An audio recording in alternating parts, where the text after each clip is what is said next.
Благодарам. Почитувана македонска јавност, почитувани медиуми и колеги. Оној што го живее проблемот, го знае и решението.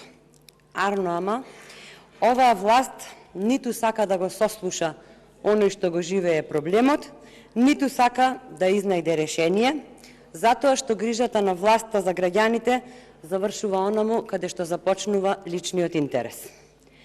Па така денес имаме уште еден сосема нов закон, кој иако нов, иако составен од 47 члена, иако има финансиски импликации и воопшто не е ниту малечок, ниту едноставен, се носи по скратена постапка со празни кореспондентни табели и директиви кои никој не може да ги пронајде за да ги разбере.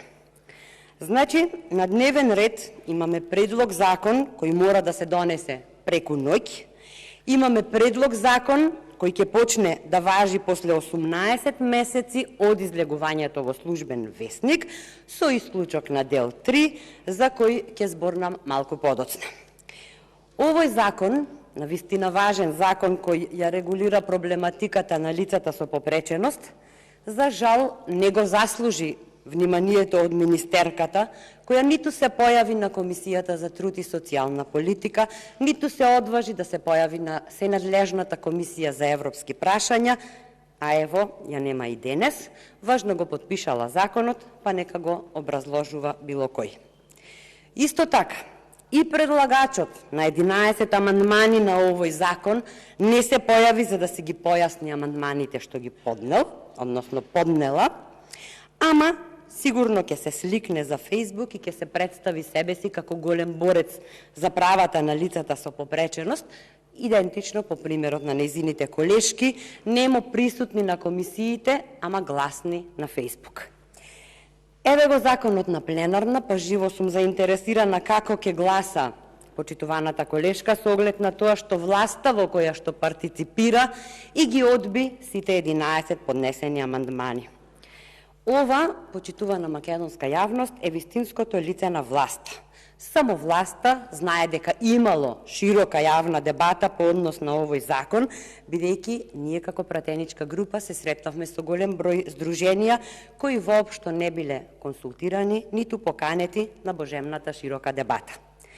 Ајде да почнам со тие кои биле поканети и слушнати, бидејќи да бидеш поканет не е еднакво на тоа да бидеш разбран, а уште понееднакво е на тоа да бидеш сослушан или да бидат испочитувани твоите барања, односно во случајов реални потреби. Значи, Националниот сојуз на лицата со телесен инвалидитет на Македонија, Мобилност Македонија, на дебатата ги дал следните предлози пред да се донесе законот. Ослободување од плаќање на услугата за добивање на проценка за попреченост за сите баратели, колку и таа сума да била символична, како што велат оние кои што го изработиле законов, без оглед на возраста на барателите, бидејќи законов предвидува тарифник на услуги кој ќе го утврдела Министерката за труд и социјална политика и со кој е предвидено плаќање на оваа услуга, која пак, ако се воведе, ќе ги врати чекор назад, бидејќи децата и младите до 26 години се ослободени од плаќање на партиципација за проценка на степенот на попреченост. Понатамо, бараат системот да се надгради врз веќе постоечката спроведена меѓународна функционална класификација на деца и младинци, која веќе се имплементира на подолг период. Имале забелешки и на составот на експертските тимови за проценка, во кои, освен веќе предложените, би требало да се додадат и други профили на експерти и најголемата замерка е дека текстот на законот наликува на медицински модел на третирање на попреченоста, а одредбите од законот не се компатибилни со Конвенцијата на Организацијата на Обединетите нации за правата на лицата со попреченост, која Република Македонија ја ратификуваше во 2011 година. Прашањето ми е, дали барем едно од овие барања е исполнето, или дебатата се одржа колку да се одржи и да прикажете дека наводно имало дебата. Сега ќе ги изнесам препораките и од оние кои не ги повикавте, а се обратија до нас, затоа што нивните потреби треба да бидат сослушани. Нивните забелешки се следни. Систем за проценка треба да има, но нов закон не се носи со ЕУ знаменце и дебата во затворен круг. Мора да се вклучени сите засегнати страни, ако сакаме да имаме квалитетни законски решенија на задоволство на сите. Велат дека во една централизирана институција нема да може да се стигне на ред за проценка на лицата со попреченост и дека лицата со попреченост после 26-та година ги губат своите права како да оздравеле. Бараат и сметаат дека е потребен индивидуален пристап со секое лице со попреченост. Проценката мора да се врши од страна на стручни лица и токму во таа насока беа нашите 5 амандмани кои што ги одбивте. Исто така, велат има многу недефинирани диагнози и многу недефинирани болести. Тешко дека проценителите во комисиите ќе знаат што е ретка болест. Законот е премногу општ и не се знае дали лицата над 27 години ќе одат на повторни контроли и комисии, што е вистински стрес за нив.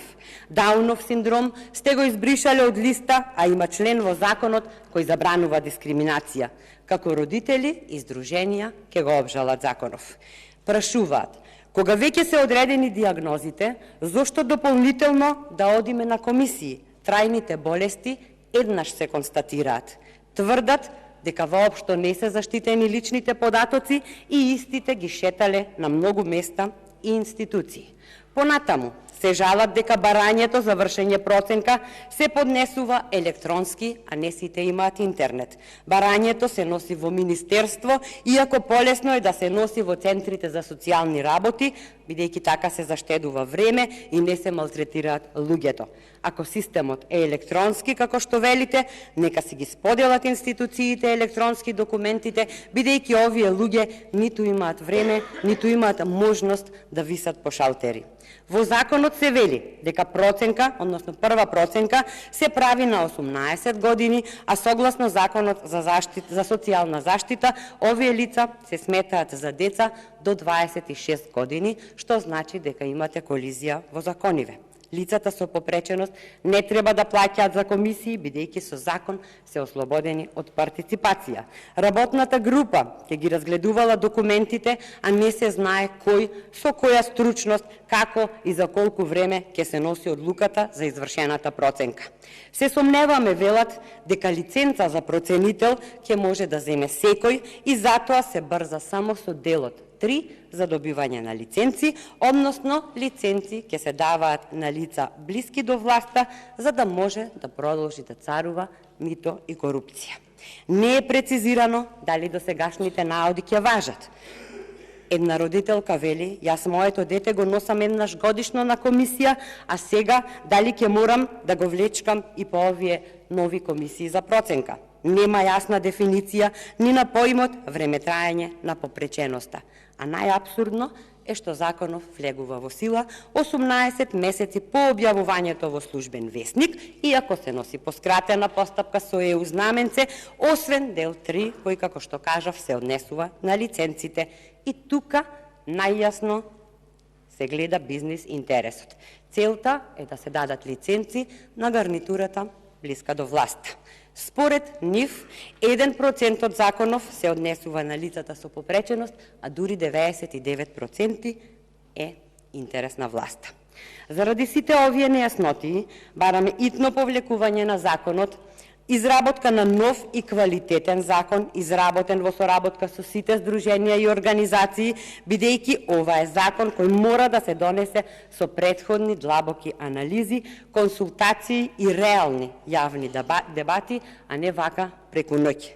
Колеги од мнозинството, ве повикувам конечно да започнете да работите во интерес на сите граѓани, наместо да молчите и да аминувате лоши законски решенија кои се на штета на сите граѓани. Ќе завршам како што почнав. Оној што го живее проблемот, го знае и решението. Сослушајте го. Ви благодарам. Има збор Даниела Христова.